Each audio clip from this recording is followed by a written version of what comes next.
Hi, I'm Amelia and welcome to my video where I'm going to share a whole pile of recent makes with you. In fact, they're sitting right here on the desk beside me and I'm so excited to share what I have been sewing up in my sewing room recently. So for the last few weeks, you'll know that on my channel I have been sharing Sew the Bee with me videos as I seek to sew up a pattern or recreate a challenge from the Sewing Bee episode that week.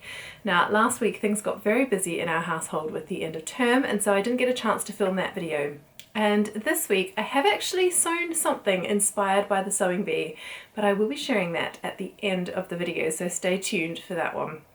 But I just thought it has been such a long time since I shared some recent sewing makes with you, and I have got quite a pile of them now, that I thought I would take the opportunity this week to share some of my recent makes with you in a makes video. Now the dress I'm wearing and the dress on the model behind me I will be sharing a little bit later on, but they are two of my more recent makes and I am so thrilled with both of them, so I will share these later on in the video. But I thought I would start with something I made a little while ago, and that is a pair of trousers. If you've been here before, you will know that I hate sewing trousers.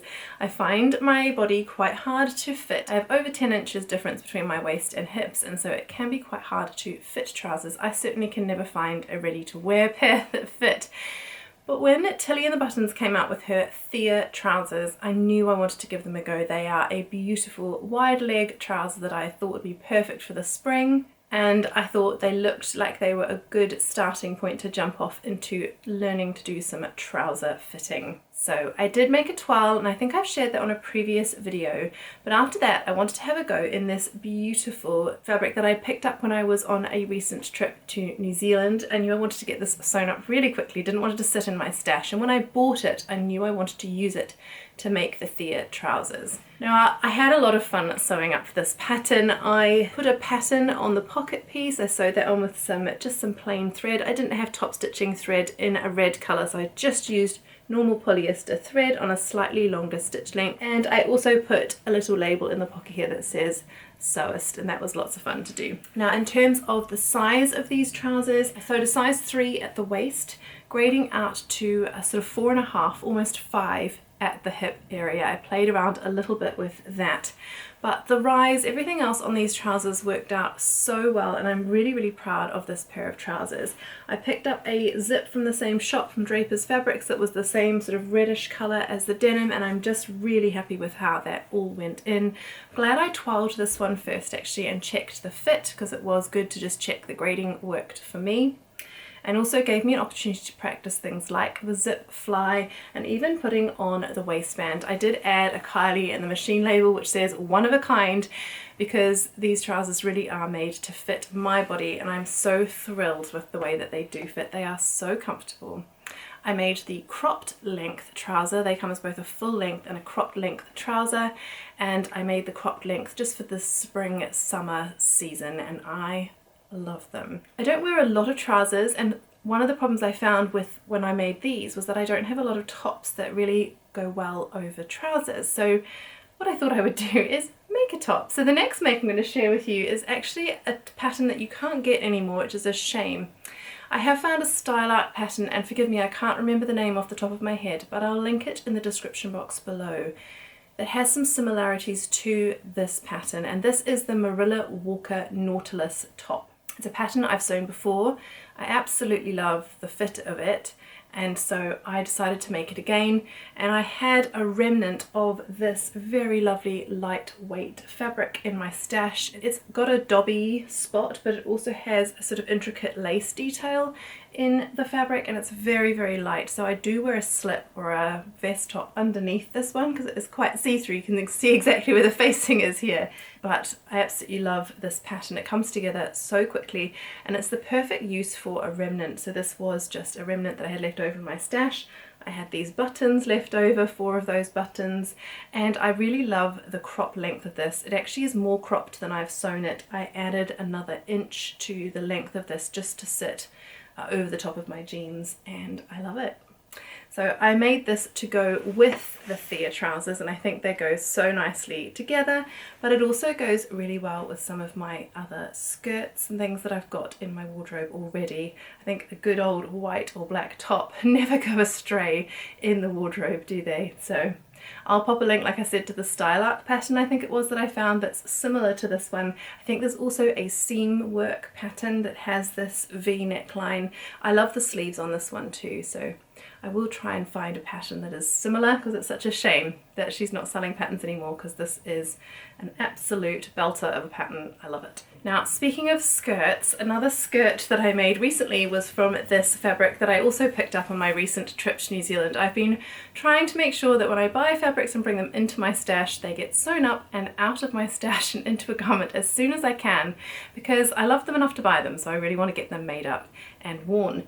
Now, this is a fabric called Feathered Friends, and I absolutely love these birds with their stunning headdresses. It's a really interesting fabric and one that I've never seen before, so I needed to buy it. It was a panelled fabric, and I think I only bought 2 panels. I didn't have much meterage to work with, so what I did was I cut the waistband and then I folded the fabric in half basically and used the full length of what I had to make this skirt. I did want the hem to finish at the bottom of one of the panels, and I didn't worry about matching the side seams here, which is a little bit of a shame, but I just wanted to use the full width of the fabric. It wasn't a very wide fabric to begin with, and I knew that I wanted to just use all of the fabric that I had. I didn't want anything left over, and I think I had very few scraps just from cutting this curved waistband at the end left over.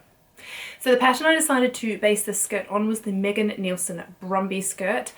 That just has a curved waistband that works really well for me. It has a side invisible zip, which I also love the finish of. And I put the same label in this one, one of a kind, because I thought these birds are all one of a kind, and certainly this fabric and this skirt is not like any I've ever owned before, so I'm loving that label. It's just perfect for a sewist and their handmade unique wardrobes. That's that skirt. Came together so quickly. It's just a simple gathered skirt, and really just used that Megan Nielsen Brumby skirt waistband, which I know fits me really well. Very quick, easy make. I love wearing it. It's perfect for these summer days when I'm on and off the bike, doing the school run, running around after the children.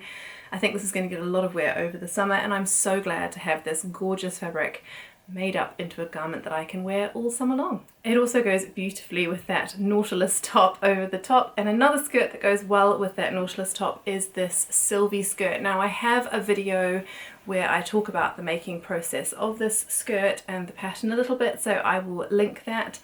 But this is a beautiful pattern by Cinnamon Daisy Studio. She did send me this pattern in exchange for sewing it up and giving it a try, but with no obligation to post anything. But I have to post about it because I love it. I loved it when I saw it. It's probably going to be very difficult to tell because it's black, but it has 13 panels that you sew together, 6 at the front and 7 at the back, and then it has a flat fronted waistband and elastic in the back waistband, and I love the fit of that. It does also have a side zip, an invisible zip, just to help you get in and out, particularly because it is so fitted at the top of the waistband with those panels.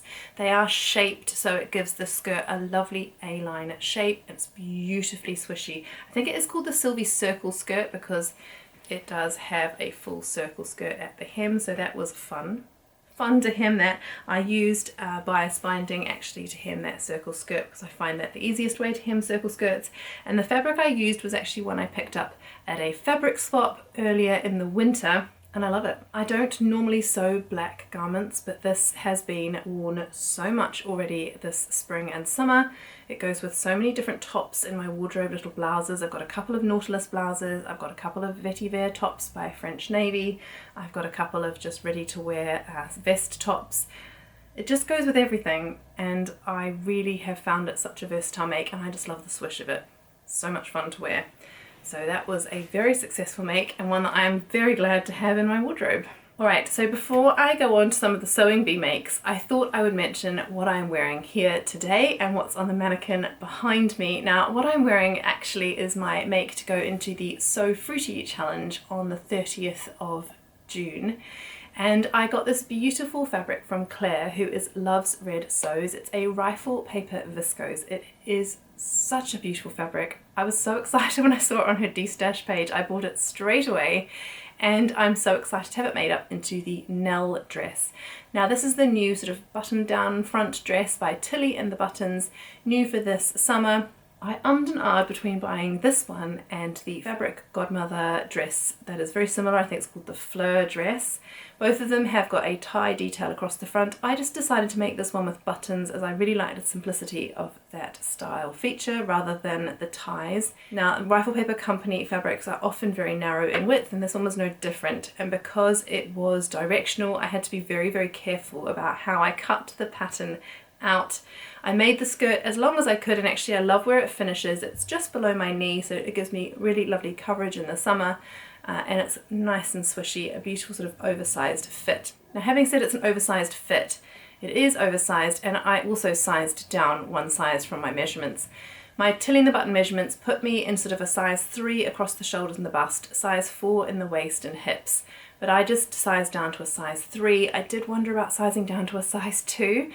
I'm glad I made the size 3, but I might experiment in the future if I make the dress again with sizing down to a size 2, certainly at the shoulder and the bust, although I think the shoulders fall really nicely on me here. I did sew a size 4 sleeve. I find Tilly and the Button sleeves come up a little small sometimes on me, and because it's a gathered sleeve, it didn't matter that the sleeve was slightly bigger than the sleeve head in terms of fitting it in. It went in just fine. And I did line this dress completely. Now, if you would like me to share a video with you about how I cut out the lining and assembled it and put it all together, let me know. I did film the process of making this one. I just haven't had time to edit the video.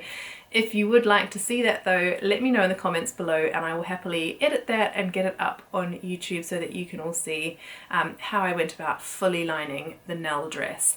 Now, I just did that because this fabric is quite sheer. It's beautifully lightweight to wear, which is obviously great, but I didn't want to have to be fussing about with slips and things underneath it. So I used a very lightweight white cotton lawn. You probably can just see it if I turn it under like that. And that is the perfect weight for lining this Nell dress. It still has a beautiful move and drape over the body, but I don't have to worry about wearing a slip underneath it on hot days like we're having at the moment. And then I chose some buttons from What Vicky Makes that I bought as one of her recent fabric drops. They are perfect. I think they just give that lovely finish to the garment, and they match, I think, the orange of these oranges.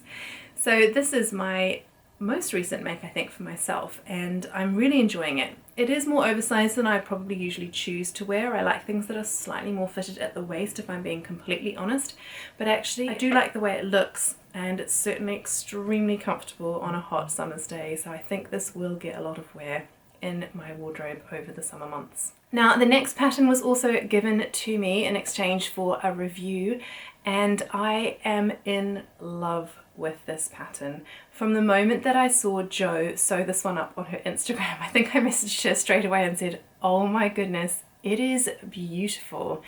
And now you can get this pattern for yourself. It is the Forget Me Not Celli dress, and it is their most recent pattern. Now, I've brought her forward a little bit so you can see all the beautiful details of this dress. It is a shirt dress with a beautiful mandarin collar, and it has this incredible V detail here at the front and an optional ruffle. So I chose to add the ruffle because ruffles are life, but you can just make it with the insertion here, this V part of the bodice, and no ruffle. The ruffle does go all the way around to the back, as you can see, and it was just beautiful to put in.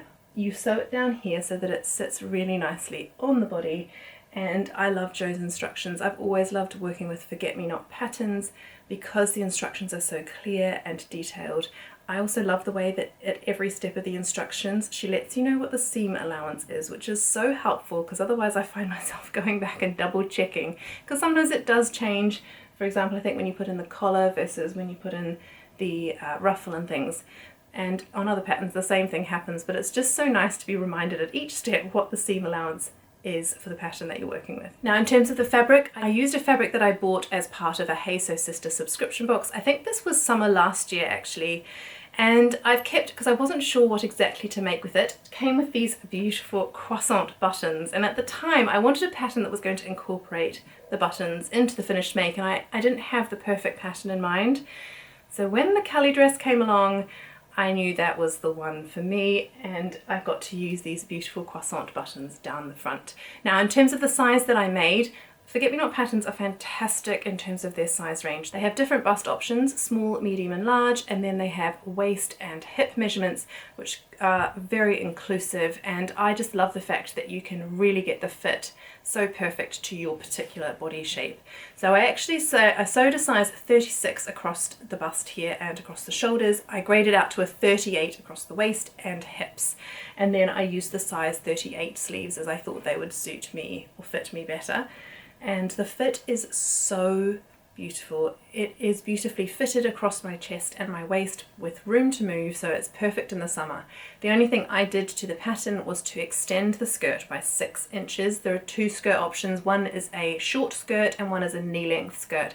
I know that I prefer mine to fall below my knee, so I did add 6 inches to the length of the skirt to get it to that length that I prefer. It was very, very easy to do, and in fact I didn't add any more buttons or buttonholes because I wanted the movement across the front there for ease of moving about in the daytime. I just love it. I really love this dress. I wasn't exactly sure how it was going to come out, whether I was going to love the high collar here. I do think I prefer v-necks on myself, but I think because of this ruffle here, it still suits, I think, me really well, and I really, really am enjoying wearing this dress. Now, if you're interested in sewing this one for yourself, Forget Me Not Patterns have very kindly given me a discount code to share with you, which is Amelia Kelly 20. I'll pop that across the bottom of the screen here for you. So if you would like to buy a copy of the pattern to sew up for yourself, then you can use that code, and the discount will apply from June the 28th through to July the 5th. So if you would like to make one, do take advantage of that code and go and have a look at the pattern for yourself. I highly, highly recommend it. It was a beautiful one to sew. I took my time with it. I went very slowly, and I'm so, so pleased with the end result. Can't wait to wear that more over the coming months. Now, a couple more things I've sewn. I have got recent videos for, so I'm not going to go into a tremendous amount of detail. This was a cami top that I made using a free pattern, which is the Etty camisole by Tammy Handmade, and I used a tablecloth that my mother-in-law gifted me. I love this top. I really love it. It goes beautifully with the Silvie skirt that I just shared, and I have got a whole video about that make, so I will link that in the description box below. So if you would like to go and watch how that all came together, how I pieced the tablecloth together to make this, then do go and check that video out at the end of this video. Another one I made as part of the Sewing Bee challenge was this rainbow dress. I absolutely adore this fabric. It is so bright and cheerful. Makes me smile every time I see it. Now, I made the Merchant & Mills Alice and Hattie dress, which I just love the neckline of. It has 4 darts around the neckline, which I just think is so interesting in terms of shaping. And what I did was I added scallops to the sleeves and also to the hem of this dress.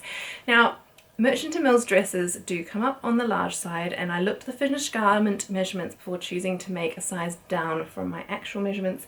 Even having done that, this is enormous. This dress is huge. I did end up making a tie belt to go around the middle of it, and that's fine. It'll be perfect in the summer months to wear sort of when I'm out and about, particularly perhaps on a beach day. It's got such great movement because it is so oversized.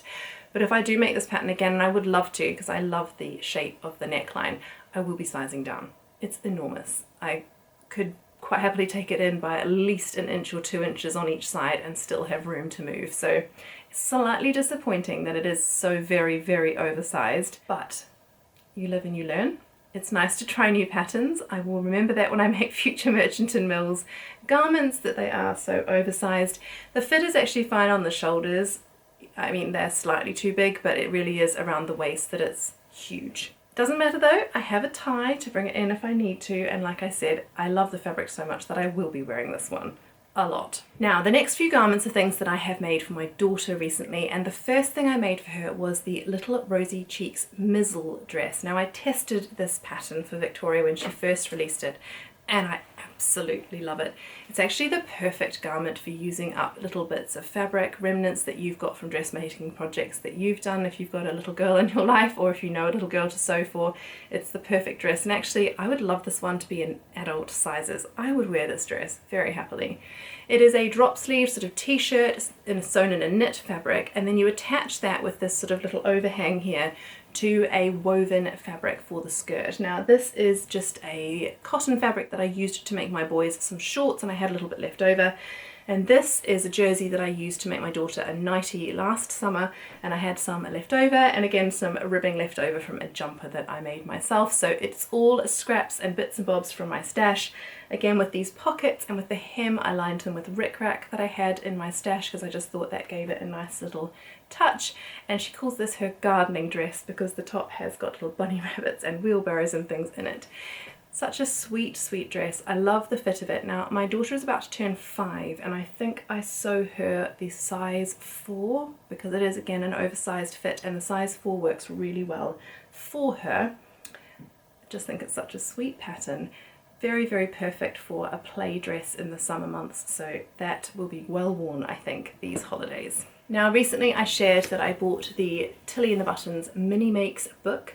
I love this book. I really want to make some of the jumpers and things for my boys when it comes to the cooler months this year. My boys have asked for a few things, but at the moment I'm trying to use up fabrics in my stash, and I don't have a lot of fabrics for my boys. My oldest boy is preteen perhaps, and it's quite hard to find fabrics that are really good for preteen boys. So do share any recommendations of fabric shops or online shops below. I'd love to hear them. But the jumper patterns in here, the t-shirt patterns in here, there's so many fantastic patterns I want to make. Probably going more into the winter with the jumpers and the leggings and things, but I did make the Indigo dress for my daughter recently in a Liberty lawn that I had in my stash, and I absolutely love this one on her, and in fact she absolutely adores this dress. She picks it all the time just for running around after school or in the weekend. It doesn't matter what the occasion, she wants to wear this dress, and I don't blame her. I mean, you know, Liberty every day, right? It's such a sweet pattern. It is the Tilly and the Buttons Mini Indigo. I did change the pattern slightly though. My daughter requested puffed sleeves, so I used a puffed sleeve pattern piece from another dress that I have. And I wanted to play with my pin tuck foot on my faff machine, and so I lengthened the skirt quite a lot and sewed up these pin tucks using my pin tuck foot. So much fun. But otherwise, just such a simple, beautiful sew. I used some vintage buttons for the back of the dress that I had in my stash. I thought they went with the Liberty really nicely, and yeah, she just looks beautiful in this dress. I think simple patterns with beautiful fabric just make for the perfect dress for a little girl. So she has requested more Indigo dresses for her summer wardrobe, so there will be definitely some more of these coming over the next couple of months. Like I say, she reaches for this one almost every day if it's not in the wash, so that's definitely the mark of a good make in my mind, as if it's being reached for and worn. Now the last make I'm going to share in this video is the one inspired by the sewing bee, and that is this dress here that I literally finished this morning. It is the Merchant and Mills Skipper dress. I hope this one is still available. I have a funny feeling that they might have stopped stocking this one in paper form, but I think it's available in PDF, so I will link that below if I can find it. It is a very simple sailor style dress. It's got quite a long skirt actually, but that's good, growing room. I added the trim here. I had white ribbon and I just sewed that on twice here, 2 rows of ribbon here at the cuffs for the sleeves and on the sailor collar here, and then on the bottom of the skirt. Now the dress is finished off. It has a popper here to allow easy access in at the neck, and the collar goes all the way around to the back. I just love the ribbon here. I used a double-sided sticky sort of tape that washes away to make sure that the ribbons went on and stayed in place while I sewed them down, so I'm really pleased with how they came together. It's got a beautiful little tie belt here that you just sew on and then slip the collar pieces through to give that lovely finish here at the front.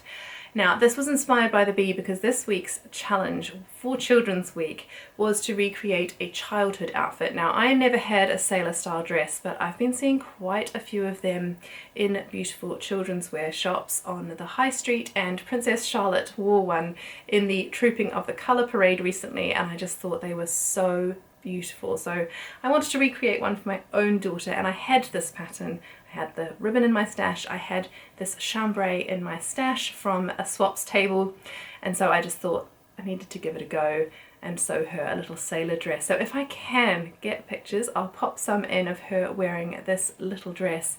I love how it came together. I will be making this pattern again. It was a lovely one to sew, and I think it probably is quite long on her. I made the size 5 because she's almost 5 and I wanted to get a good at least a couple of seasons wear out of this one. It doesn't feel as oversized as perhaps the adult patterns did, so I'm hoping it's true to size. You'll see from the photographs if I've had time to take some of those. Right, that's enough from me. I hope you enjoyed seeing all of those makes. I'm loving being able to wear some of these summer dresses now that the weather has warmed up.